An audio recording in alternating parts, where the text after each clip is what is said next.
yung rubber part. Nagbabasag-basag siya. Burado na nga yung branding niya ng Balenciaga. Durog na talaga. Nababasag din yan. And pag mali yung... What is good, Soul Fam? Andito na naman tayo at may bago tayong natapos sa project. Balenciaga na Triple S. Ang service na ginawa natin dito is soul swap. So sa mga nagtatanong, meron tayong nakukuhang donor na souls ng Balenciaga Triple S. Yan, makikita nyo, bagong-bago na yan. Sizes available are from 7 to 11.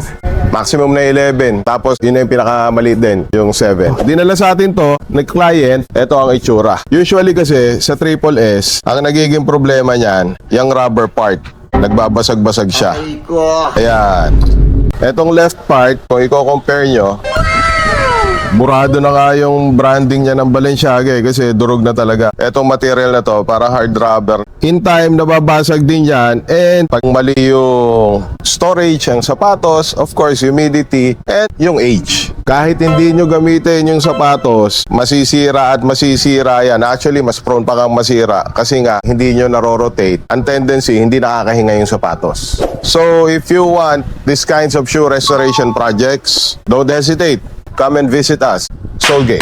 By the way, open na tayo for franchise ha. So yung mga gustong magnegosyo ng bago at tested na shoe restoration, visit our page para we can tell you more about our business.